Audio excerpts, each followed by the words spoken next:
World Financial Group offers entrepreneurs from all backgrounds the opportunity to start their own business on a level playing field. Dr. Yana Woodhouse, receiving the WCM Wall Street Pioneer Award by the United Black Wall Street of America, Inc., is one of those entrepreneurs. I see WFG and TFA as a place where African Americans with an entrepreneurial mindset can flourish. And the bonus, we help families and serve the communities across the country. To learn more about us, go to worldfinancialgroup.com.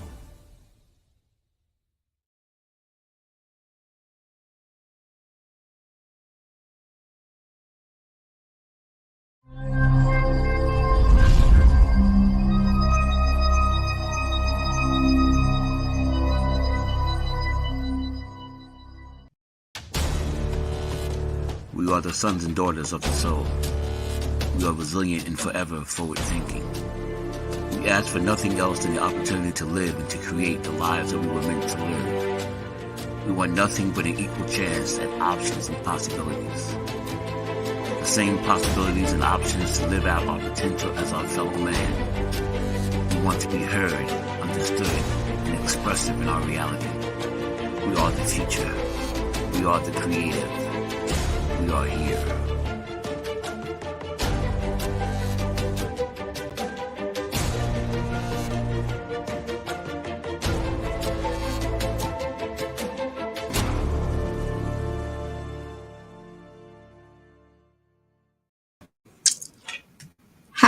Happy Tuesday, everyone. I am so excited to be in this space like always. It's been a while.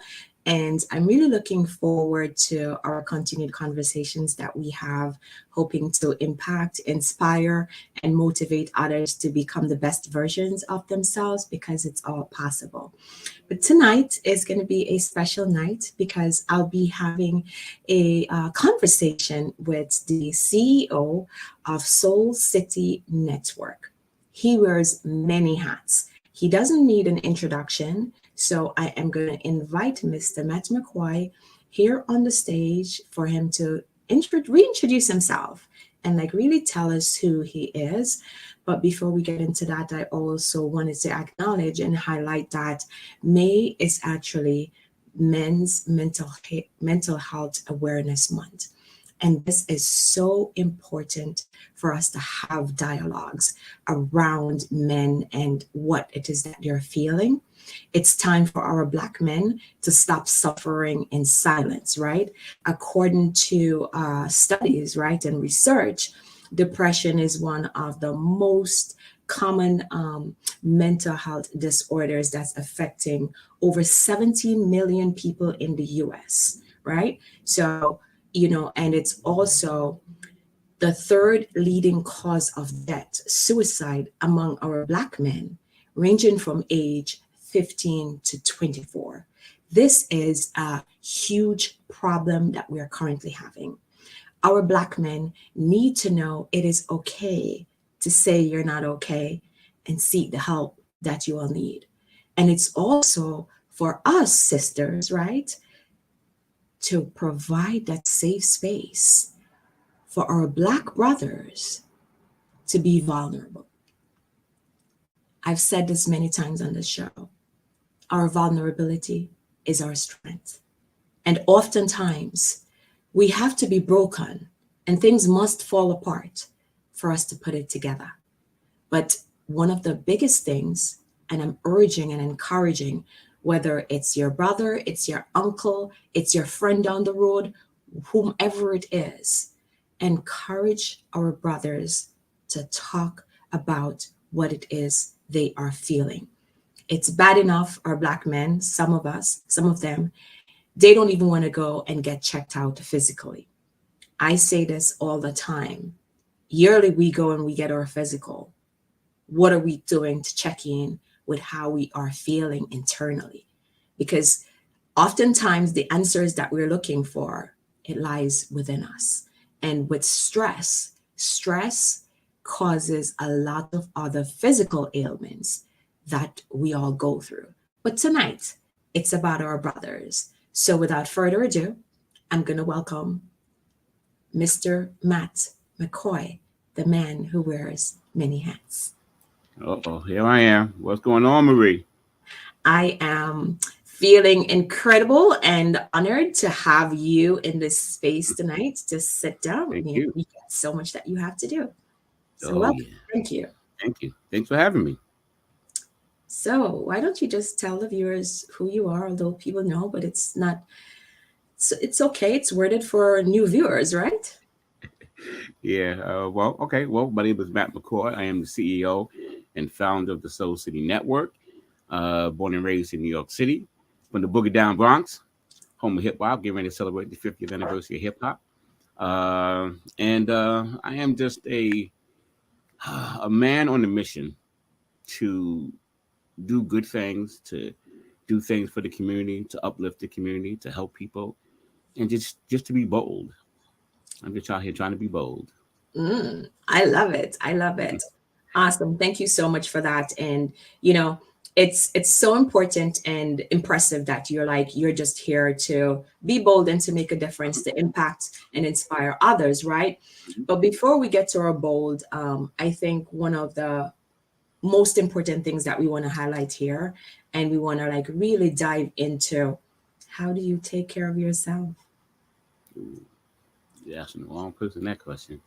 I know a bunch of people probably listen to you right now. Yeah, go ahead, say something. Uh, uh, you know what? And it is so true that I try to take good care of myself. I try to eat right and do the right things with my diet and what have you. But you know, that's a woo.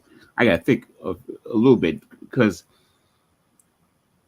taking care of our health is one thing, and we feel good, we look good, we're okay. But then again, as you talked about, it is mental health awareness month for men, and I think mentally is where a lot of men probably do fall short. We do believe there is a lot of things on our shoulders that we don't deal with or don't talk about enough. So physically, some of us look good and we feel good, but you know, mentally, there could be a lot going on that is stressful. I know I deal with stress all day, every day, and I thought I was pretty good at managing stress until I started Soul City, and that became a whole other world. Uh, but it's fun again. I learned to laugh to deal with my stress. So for me, dealing with the stress is really trying to find an outlet, whether it's watching sports on TV, whether it's laughing and telling jokes. I was a class clown, so um, I think I still am. It's still in me. But yeah, But ask me another question because I had to think about that first. That's okay. It's okay. We could put stuff in the parking lot, and Oh yeah, park it up. yeah, we could put it in the parking lot, right? But that's also a form of empowerment as well, for you to actually say, you know what, I need to think about it some more. And I think for our Black men, like tonight, this conversation, it's about normalizing Hmm. saying that they're not okay. Mm. Because just like us women, we will say we're not okay. I don't see the big difference for men, but I do understand because of socialization and the Hmm. expectations from society. You said that earlier, that men, Black men, I'm focusing on Black men tonight, um, you carry a lot of stuff. Hmm. And it doesn't matter being the head of the household, and no matter what you're going through, there is that expectation to continue to provide financial stability, emotional stability for the family. But who is checking in with you? And Hmm. the whole idea is for our men to start taking a pause, because it starts with acknowledgement, being able to check in with yourself and say, hey, this does not feel right. Can I process this with someone? And then Hmm. there's also that fear of talking to someone. So I'm going to put you in the hot seat Oh, here we go. because you're being bold tonight, right? Um, Good. and you know what? You're setting an example, because a lot of our youths, they will look up to you. So you got to lead by example, Hmm. right? So, Hmm. was there ever a time in your life where you felt that you hit rock bottom, or things was just like not going right for you? What did Hmm. that feel like? And who did you turn to get through that moment? The answer is yes. But the answer is yes many times. I think men in general, I think people in general, but since we're talking about black men, I will just speak for myself and for maybe other black men. Um, Life is sometimes a bouncing ball where you hit bottom often. It's how you bounce back. It's how you bounce back. Do you bounce back? I think as a black male, as as we all know, we have a lot of pressures on us. You mentioned some of them: social pressures, it's family pressures, it's dating pressures, whatever it is that you have to go through. You go through it, and you learn to put on a tough exterior. You put on a Teflon coat, or whatever it is, and steel metal jacket to try and ward off the bullets coming your way, figuratively and literally. So there's a lot to deal with, and I think if we don't find the joy within us, then that becomes the hard part for us to cope. A lot of people can't find the joy in their life. They've never discovered it, or they don't believe it's attainable. And I think that's where your relationship with God comes into play, and your understanding of life and God and so forth and so on comes into play. If you understand, I don't think my friends, I had a good friend of mine say something the other day that I never stopped dreaming. I never stopped creating. I can't. That's part of my nature, because that's the God spirit in me to create, to keep doing things. And, I think if you stop dreaming, you're dead. Once you stop dreaming, you're dead. There's always something for me to create and something for me to do. So I will do it. I will find a way to do it. And I won't stop until I figure it out. If it brings me joy. If it's something that does not bring me joy and I don't want to waste my time with it, I won't do it. But, me even creating Soul City was probably the hardest thing in my life I've ever done. It's one of the most fun things I've ever done, and the most interesting things I've ever done, but it's probably one of the most hardest and stressful things I've ever done. I've done a lot of things in life, but this is pretty stressful, but I learned to deal with it. Got it. Thank you so much for your response. You said that was really a loaded response. But I think one thing I want to push a little further with you. So you talk about it's okay. You said you wanted to be bold and you're in a hot That's seat. okay. I don't mind. I can Um, take it. you talked about joy, finding joy in whatever it is that we do. What do you say to someone who doesn't even understand what joy is? Because they've never felt that. Earlier you and I we were talking, and I wear many hats like you, and as a clinician, as a social worker, I see and I hear so much horrific stories that our Black men experience, the trauma. And that trauma sets and it festers up and eventually it explodes and or it manifests itself in maladaptive ways. And this is where we have the drug abuse, right? We have the domestic violence, we have the sexual abuse, because that's the trauma that was held, that was never addressed. So to hear you talk about this joy, how did you discover this joy? Like, how did you arrive at that place? Because some people are so hopeless. They can't see this light. You talked about God. Some people don't have faith. And we'll take it back. Some men, they don't have faith. They have lost faith a lot along the way. So can you probably share some insights as to what worked for you in the past along this journey?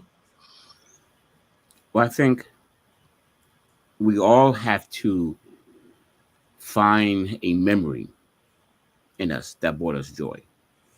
There's always something in life that makes you smile. Something is going to make you smile. Nobody goes around life without smiling at all. So once we remember what that is that made us smile, try to find it again. and try to relive that moment, even if it's just internal. Um, and then realize, for me, I wake up every morning. I woke up this morning full of joy because I'm alive. I'm still here. I still have an opportunity to do something, to do something better, to do something different, to just be and just to enjoy life. So I'm here. I realize that there's a lot of other people, tons of people, unfortunately, in the world who aren't even nowhere in the situation I'm in. And they are really struggling. They are really having. I have a roof over my head. I have food in my stomach. I had, food in the refrigerator. I have clothes on my back. I have great friends. I'm surrounded by great friends and people. And I think that part there, and I'm gonna jump to that part real quick since I mentioned it just now. Having a circle of people around you is really important.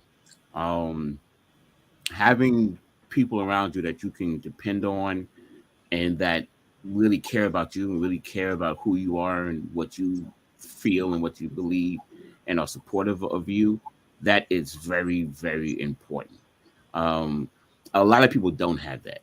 And that might lend towards them not having joy in life or not being able to find joy. But that's one thing I will thank God for. I have the best friends in the world, the best support team in the world. And that helps me. That helps me deal with my ups and downs. When the ball doesn't want to bounce back up sometimes. And there's times when trust me, there are times when that ball hits that concrete and I don't want to bounce up. It hurts, you know. And but I bounce back up because I know I have a team around me who makes me bounce up. And the team around me who is always there to be a part of my ups and downs, my trials and tribulations, and they will, keep me going. They'll say something, or they'll make me say something. They know because I was a class clown. There's going to be something that's going to come up, and it's just natural for me. I have to say something funny or make them laugh or do something, and that brings me joy. Just doing that sometimes. I think sometimes they do things on purpose just to make me say something. But and then again, you got to find that God energy, saying within you. I know God put me on this earth for a reason. She put me here so that I can be amazing. And there's no excuse for me not to be amazing.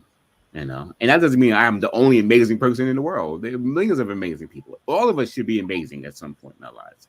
It should do something amazing. So, I'm no different from anybody else. The only difference for me is that I will seek that joy continuously. I will keep the faith that I can keep moving and keep doing what I need to do. And that no matter what happens, it's going to work. I'm going to make it work no matter how hard it is. I am going to make it work, because if I don't, Marie will call me in the morning and say, "What the hell's wrong with you?" And you got to be bold. So we do it. Awesome.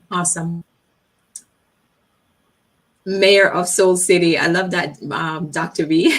Yeah, that's my sister, Yana. She that is the joke. That is one of the jokes.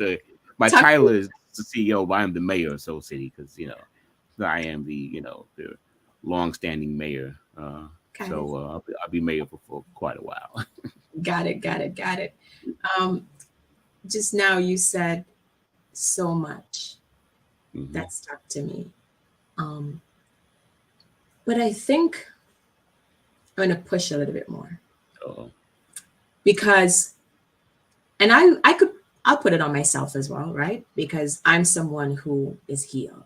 And so I could be bold. And I know I'm the most amazing person in the whole wide world because I never compare myself with anyone, right? Benita Johnson, we're all amazing. Matt, you're right. We have just allowed negative conditioning in. Perfect with that. I could not have said that better. Right? But and having that social and emotional support is so important. It is. It really is. And when you think about poverty breeds so much issues. And sometimes we don't have that listening ear. You have people out there, they have no one that they can trust to turn to. because that's another big thing. When you are facing enough hardships as life offers, right?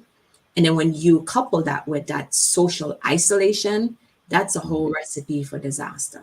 You know, before I used to be like, I never understood how people could harm themselves and take their own lives, right? Mm-hmm.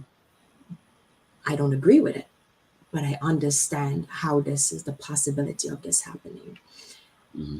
When and how did you really connect to that spiritual side of you and connecting to God and knowing that you are here to be amazing? How did you arrive there? I mean, I want to say I was born with it, but I mean, we know we're all born with it, so that's a little simple to say that. But I remember growing up, my grandmother was my rock. My grandmother, I love my grandmother to death. She, was amazing in her own right. Everything I've learned how to do, I learned from her.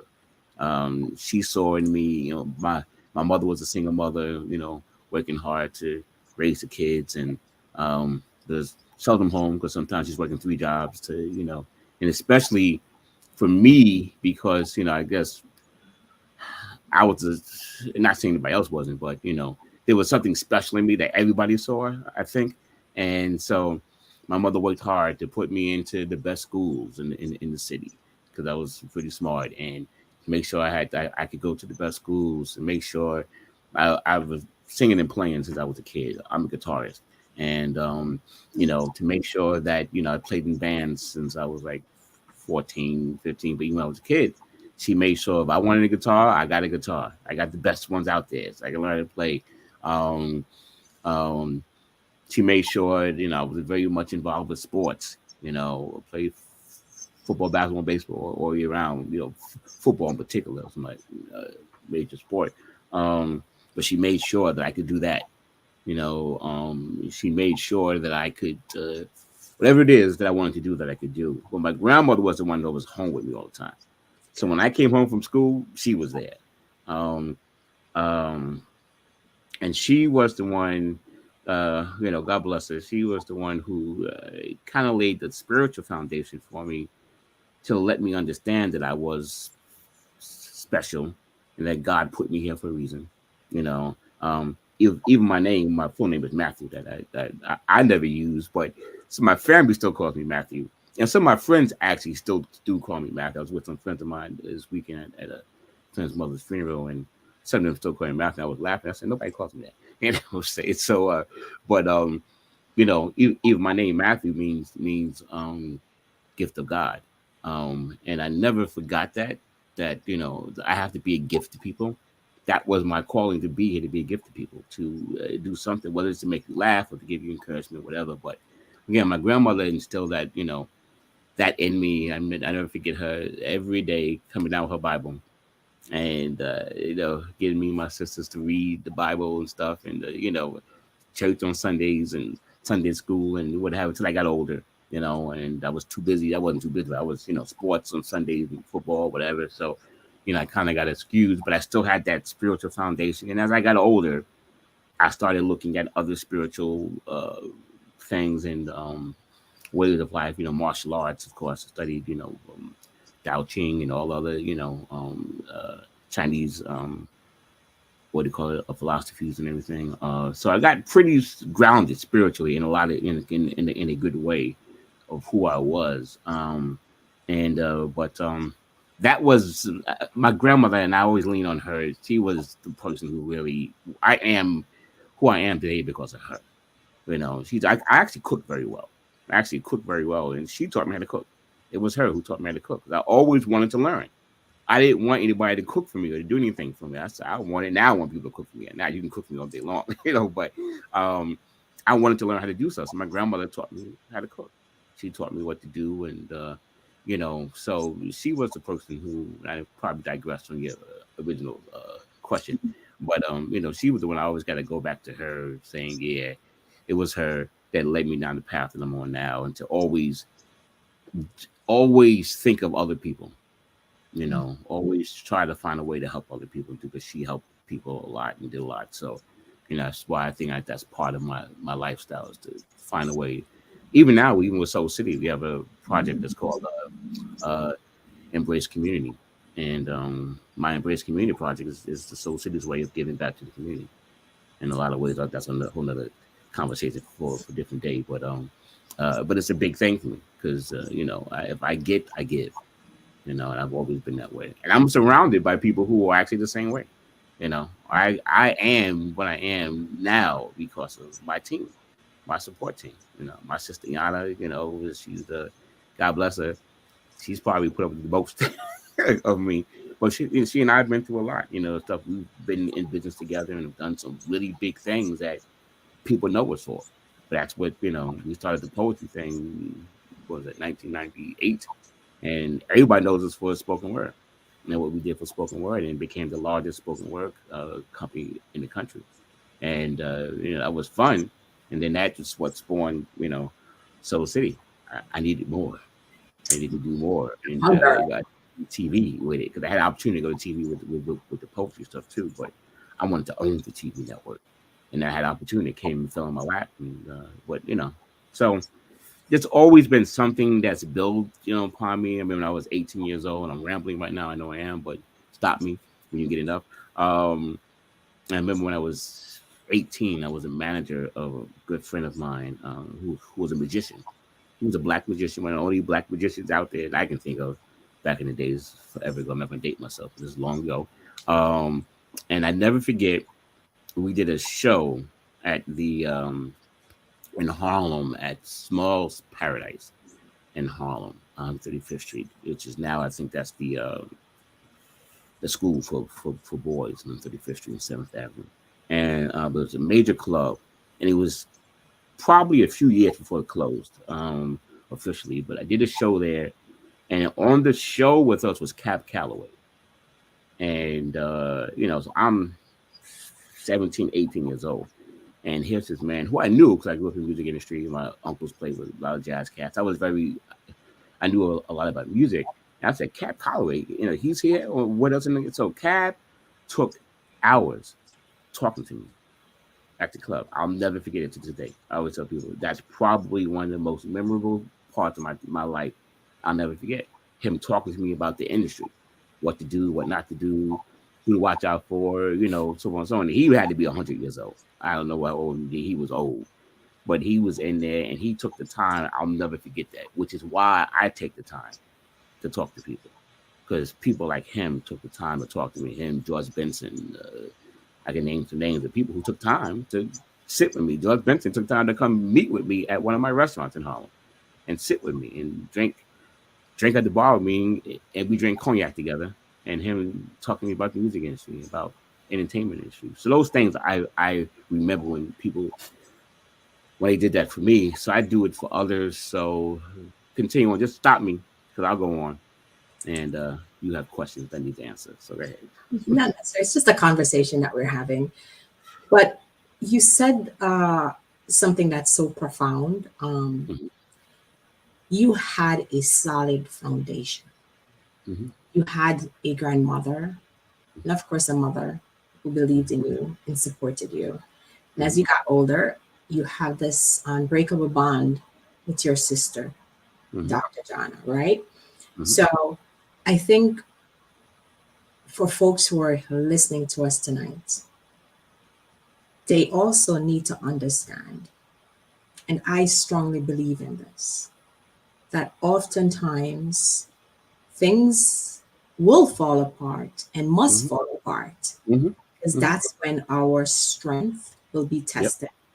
And it also gives us an opportunity to figure out who we are. Because another thing that I love about you with your confidence just now is just like saying that you're amazing. And I think if we take a step back and start honoring who we are and recognize our innate powers that we hold and stop looking externally for answers, because every answer we need lives within us. It's so true. And, a lot of times people focus on putting on material things and they are hiding everything. But if your inside is not clean, and we could Mm-hmm. talk about gut health, right? If your inside is not clean, it doesn't make a difference. So we Mm-hmm. got to work internally, inside out, to get Mm-hmm. the outcome that we desire.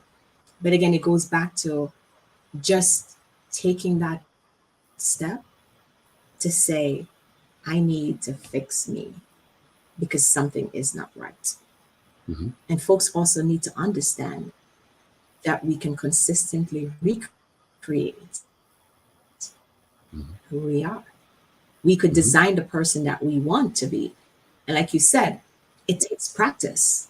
It's something that you have to keep remaking over and over. Um, Mm-hmm. you talk about that bond with your sister, and I want to Mm-hmm. dive into that because a lot of times our Black men, they get so distracted from having that sibling relationship that they should nurture that would also help them to grow as a man. Talk more to me about your influence that your sister, Dr. Jana, had on you growing up and even now in your business, because you talk about business partners. Like, Mm-hmm. Well, her influence me really is more in my adult life. Um, that's when she and I really clicked, and really came to made stuff start working. And she's probably between her, my friend Benny, and Jasmine. You know Jasmine as well. Those are my three biggest supporters. And but Yana is the one who's always there. She's the one who beats me up if I'm not doing something right, um, or she lifts me up if I need to be lifted up. She's always there to help if I need something, make something happen. Of course, we all know who she is, the brilliance that she is in the financial world, and I wouldn't be where I am and able to do what I'm doing if it wasn't for her. Um, and she's probably laughing right now because do I listen all the time? No, I will go rogue and do my own thing. And sometimes it works, sometimes it don't, and then she comes back and like, and then she'll fix it if need be. But again, her bringing in influence in my life, not only just from the monetary end and just being my sister and whatever, but from the spiritual end. Because we both subscribe to the same spiritual situation. So it's a spiritual bond that you don't have with others. Even with even with Jasmine, it's a spiritual bond with Jasmine. She's my other huge supporter. Without Jasmine, I couldn't. I tell people, without Jasmine, this Soul City would fall apart. She is a good part of why Soul City even stays afloat a lot. Because she does what I can't do, or she does what I can do, and she steps in and does it when it needs to be done. And of course, everybody loves Jasmine. We're gonna do a show with her. Just everybody loves Jasmine. Like everybody loves Raymond. Everybody loves Jasmine. They call me just to talk to her. And let me talk to Jasmine and stuff.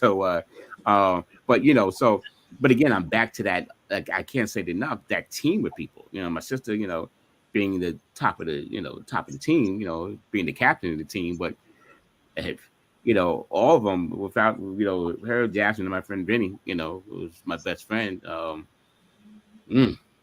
don't know. I don't know if I could sustain this because, you have a lot of tearful nights and tearful days, dealing with the stress and the pressure of what you have to do, and especially what I do because it's so demanding and it's timely and it's dealing with 1,000 different people who don't want to deal with you because you're black. That's a whole nother story. When I write my book, the racism that is in the media world, such as a black man trying to do something that not too many people have done, and still a white man's game, and then doing it your way, and getting respect for it. That's a whole nother story. But there's a lot of nights where your team becomes important. Where my sister, has to call and check on me because she knows this didn't happen this day, or I was supposed to have this deal didn't go through, or this messed up, or whatever happened didn't happen. And you okay? Everything all right? Saying, do you need anything? Are you crying right now? We'll say those kind of things. Jasmine the same way. You know, um, so but that support. Yana is a big reason of why I am where I am, and I support her 100%. Whatever she needs, I'm there. You know, and for me, it's funny because I'm very protective of women in particular. Very protective of women, those around me and stuff like that. So and I know I probably get on Yana and Jasmine's nerve because they think I'm overprotective of everything. Like they can't go nowhere without me going with them. If it gets dark outside, you go to the store, I'll go with you. We don't say it, or we need that kind of situation. But again, that's what love is, and that's what Yeah. that's the God spirit in me to protect and to make sure everybody's okay, and the team player to make sure that we're all a team. I mean, even for you, if you need something, I'm gonna be there. If I got to even shout out the rest of my team, you included, and my girl Sandy. Sandy's another one who, if I need her to come, she's another host of one of the shows. Her show will be back on the Soul City show, on the Soul City Airways, hopefully soon. But she's back doing all the live shows. But she's another one that hey Sandy, let's just go hang out, and she'll just call me and we'll just go hang out. We'll just go somewhere and drink and eat and just talk and laugh and so forth and so on. And you need that. I know I need it sometimes.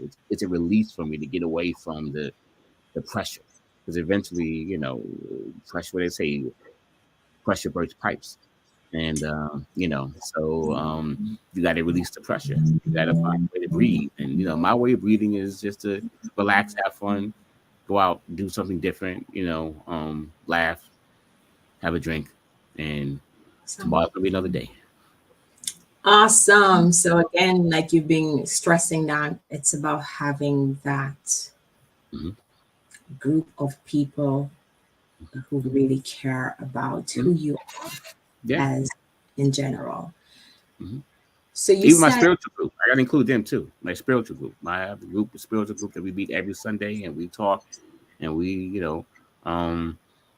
we embrace each other. We, uplift each other. So I gotta include them, and into the fold as well.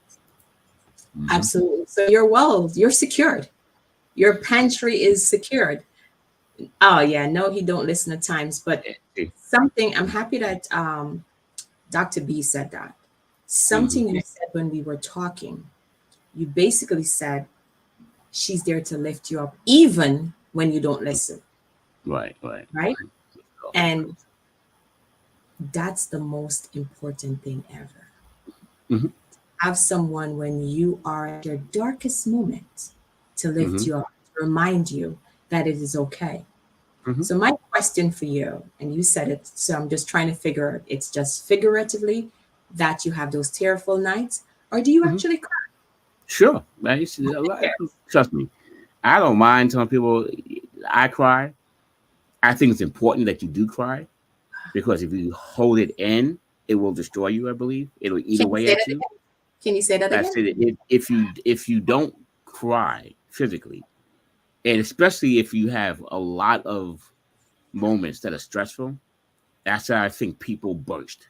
That's why pressure breaks pipes. People burst and do things out of character. They go ballistic and whatever else going on, or they destroy themselves, physically, mentally and physically. I think it's important to shed a couple tears if you need to.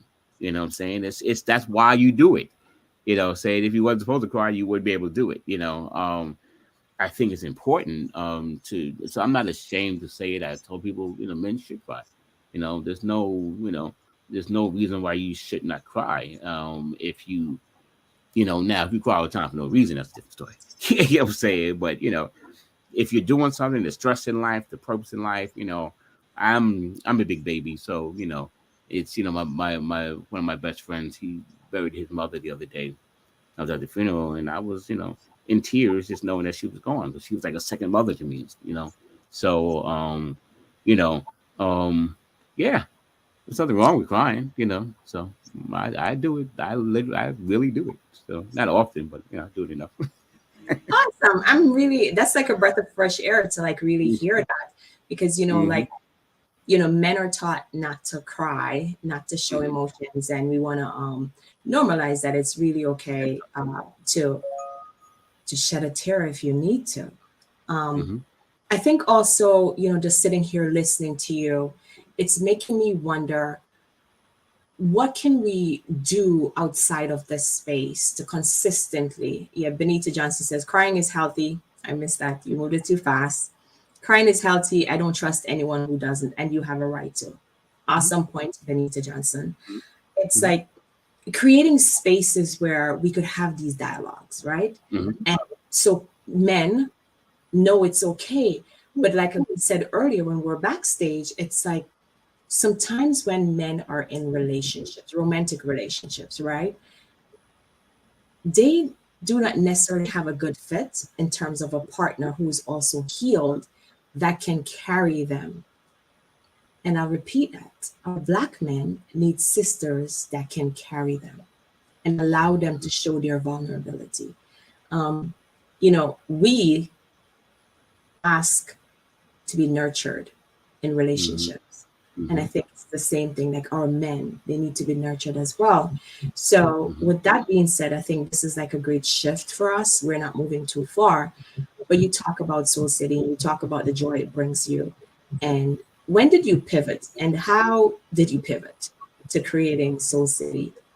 I heard the hunger, so we could start with the hunger and then how you were able to get it done, orchestrated logically. Mm-hmm. Again, it was 2000, somewhere in the mid 2008, something like that, maybe. Um, when Jan and I was doing the poetry stuff. Hottest Poets was doing very well. We were every week packing houses, doing the poetry slams, and um, again, that's where I got the Jones to really go to TV. I said I had the opportunity to go to TV. We were doing some stuff with BT and VH1 and MTV, and um, uh, I had this feeling I need to go to TV to do this. But then that didn't happen with them because I just didn't let it happen. But um, there were some opportunities, and I said, no, I can do this myself. Why can't I do this myself? I started studying again. I've always been involved in television and production and in some form of fashion since I was 16 on public access TV. I learned how to work cameras and edit and stuff like that since I was 16 years old. So I always had that in my blood. But I said there's another way to do it. So I started looking at that point, live streaming became very big. It was coming on. And I think Yana, we remember one time in the office, I was studying live stream. I said we got to live stream this show, and nobody was doing it at that point. Only one person I knew that was doing it was new, and that person actually, and I never met him, but I came close to actually meeting him and talking to him. Was what's this guy from Shark Tank? Mark Cuban. He had a company that's how he made his money from his live stream company that he sold for like $20 billion.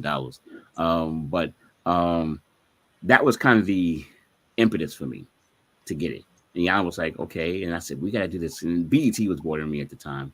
And I said, we need a Black channel that's really going to do something and bring some fun to it and bring some information to the public. And here comes Soul City. I created Soul City, and it was as God would have it. Again, nothing happens by chance because, again, I'm a metaphysician. So, everything is, if you believe it, you can achieve it. If you think it, you can do it, so on and so on. So the thought was in there, and a good friend of mine who I've not talked to in ages, Chris Cameron, called me out the blue. And some kind of way, he got wind of me wanting to start a TV network. And I don't know. To this day, I have to talk to him about it. But he asked me, "Hey, how you going with your TV network?" I said, "Yeah, I'm getting close, trying to figure out this thing." He said, "Well, maybe I can help you." He started telling me that he is the only Black distributor of cable TV networks at that time. I think he still is. So his distribution, all of them, Verizon, Comcast, you name it. And I was like, really? So he said, yeah. We started talking. So long story short, I signed up with him under distribution for him, and he's my distributor to this day. And we launched in 20. 2017, 2016, sorry, 2016. Um, and never forget, I came home from poetry one night. It was a Tuesday night coming home from Mocha. And I came home and I stood in the living room. I was standing in front of the TV and something in me said, turn the TV on and look for your network. And I was like, okay. So I turned the TV on and, we're on the on-demand side. So I went to on-demand and blah, blah, blah, blah. And lo and behold, there was the Soul City logo on Verizon Files. And I was like, oh, I don't want to push right now, but I can't. I said, oh shit. That's what I said. And I clicked the button and there it was. All the programs I started creating for him was on there. And I stood in the living room crying. Wow. Tears of joy. Yep. Tears of joy. I couldn't believe it. I could not believe it. I think I woke Yana up and everybody else and said, hey, blah, blah, blah. And we never looked back since. But yeah, that was the impetus was to create quality programming. I got tired of what I call ghetto programming on television that there is now, and wanted to do something that was uplifting and more fun, edgy, but not ghetto. You know what I'm saying? I'm using the right word, but so there we are, and here we are today, still doing it, getting bigger and bigger, and more programs. We got the Bold Show, and we got I believe if everything goes according to plan, within the next month we'll have four new shows that we'll be launching, and there'll be a couple of new shows coming on with us, and we're having some fun. It ain't easy, but I'm having fun.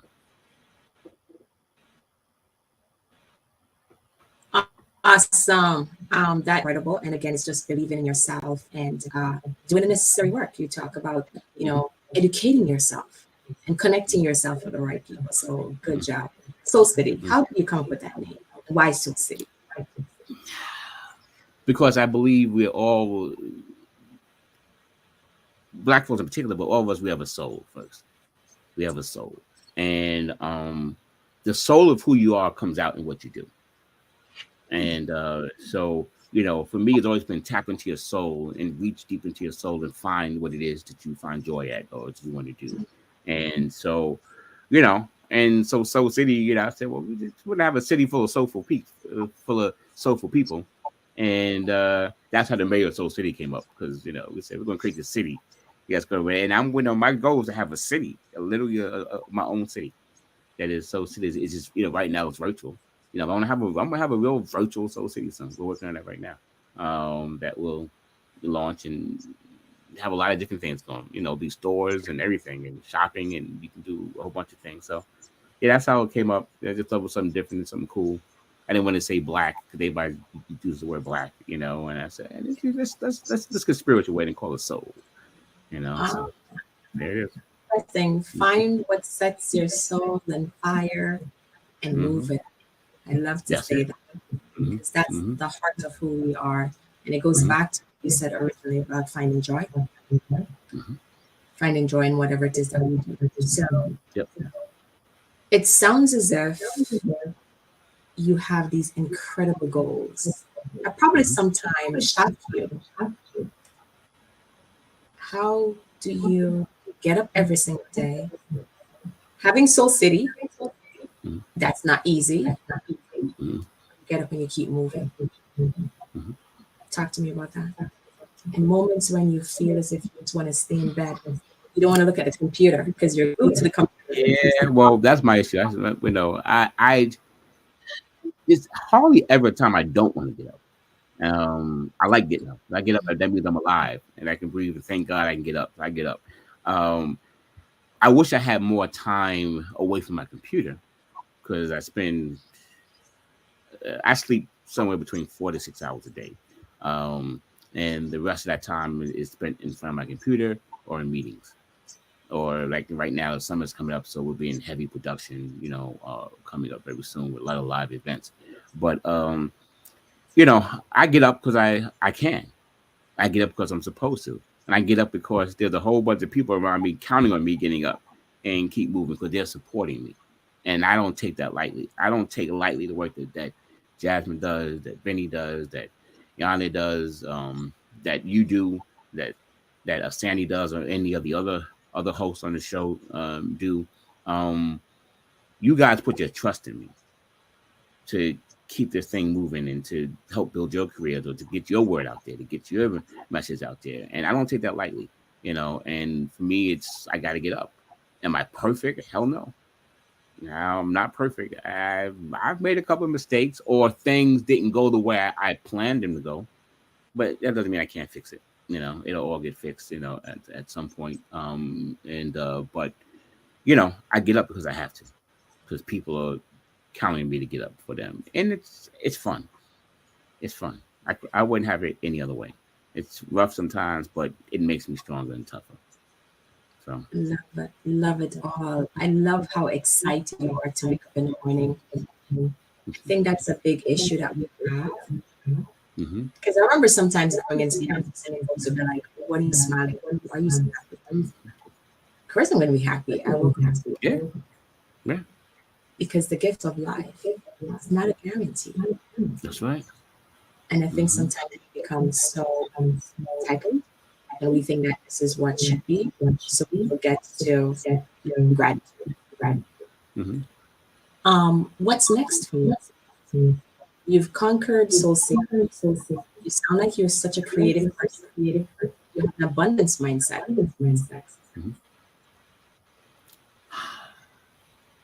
Good question. I don't know. What's next? Whatever the next step for Soul City is, that's next. Got a couple of projects that we're working on, so that's that.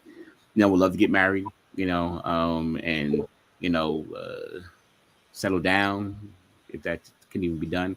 But I don't know. Wherever the wind blows, wherever God takes me, wherever the universe has in store for me, I'm ready. My whole thing is just that I just have to just make it. I have to make a difference in this world. That's all. So whatever's next, I'm ready for it. Let's have some fun.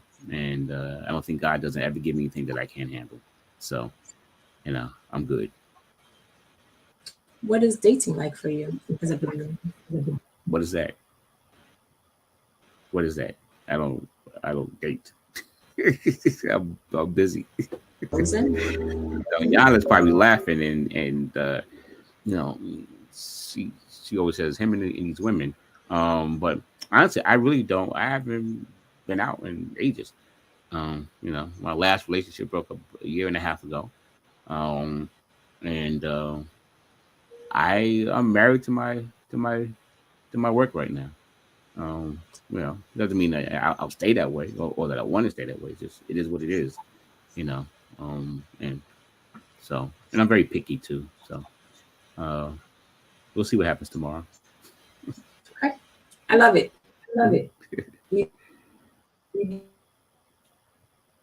Live today as you get up and as you go, because more not guaranteed the same way, right? So that's a good way and a good attitude to have.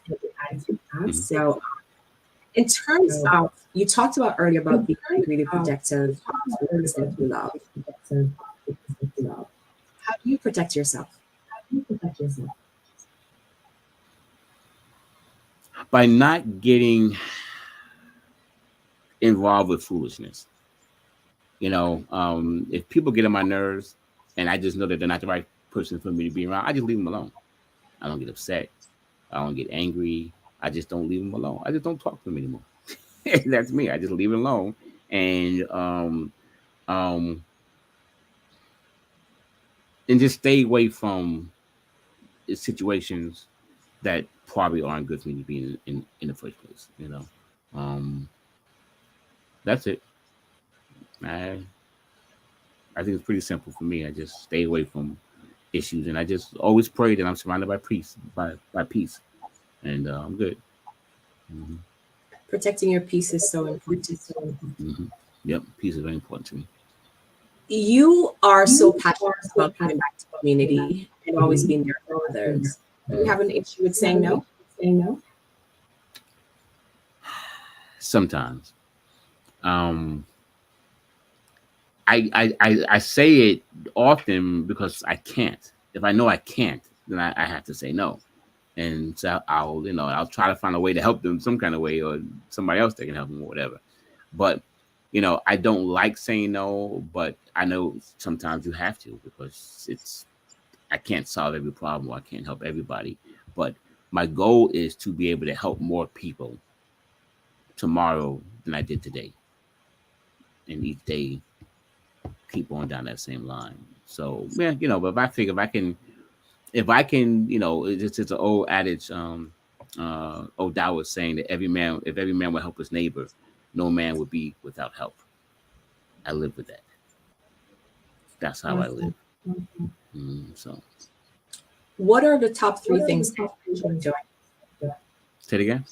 What are the top three things you enjoy doing? That brings me joy? Yes. Okay. Outside of Soul City, of course. Okay, boy. Okay. Brings me joy. Music.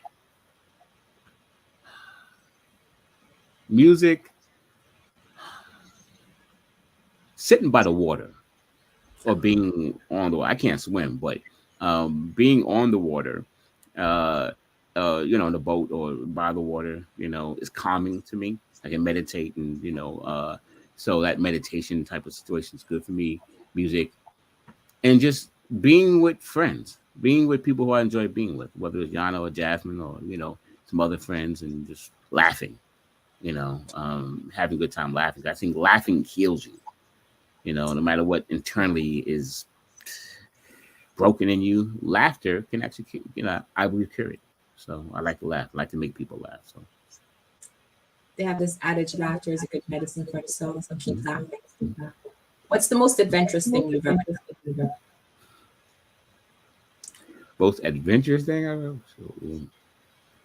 Oh, well, let me see. Most adventurous thing. I can watch what I say. But I was a wild boy at one point. Still am, I guess. But I don't. You know what? I had a fear of flying all my life. I turned down musical gigs and opportunities to play places and do things in other countries or whatever. I didn't like to fly. I was fearful of flying. But I don't have that fear no more. So I got on the plane one day and said, you know what? I'm gonna get on the damn plane. That's when I got married many years. It was the first time getting on the plane. And I was like, I'm gonna get this plane. And so yeah, so I don't. That probably was the most adventurous thing I did, was getting on the plane. So I don't have that fear of flying. I don't like long flights if I can avoid them. We went to Senegal last year. That was a long flight, but that was probably it. Unlike you, jumping out of planes and stuff like that, but never catch me doing that. Okay, I'm a little daredevil. It's okay. If you had one wish, what would that be? Why? Just one. What would that one wish be? And why? That we all could live our lives to the fullest. And if that was possible, there would be many, many, many, many, many happy people in the world.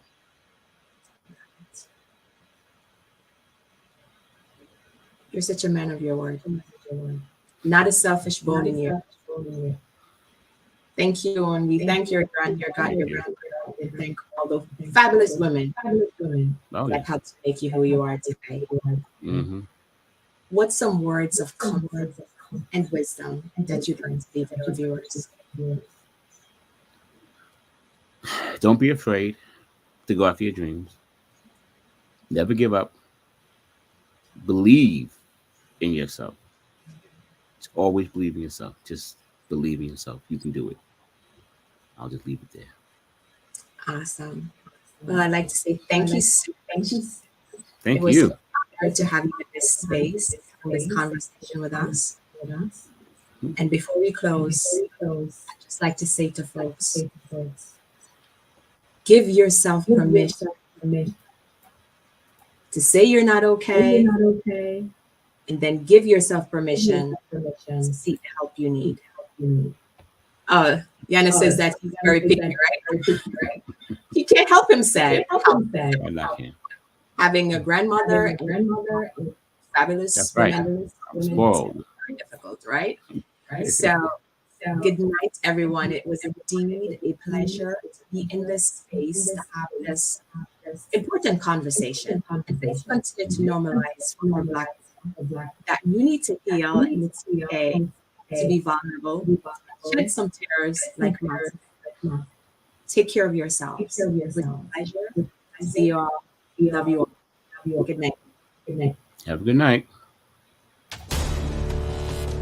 We are the sons and daughters of the soul. We are resilient and forever forward thinking. We ask for nothing else than the opportunity to live and to create the lives that we were meant to live. We want nothing but an equal chance at options and possibilities. The same possibilities and options to live out our potential as our fellow man. We want to be heard, understood, and expressive in our reality. We are the future. We are the creative. We are here.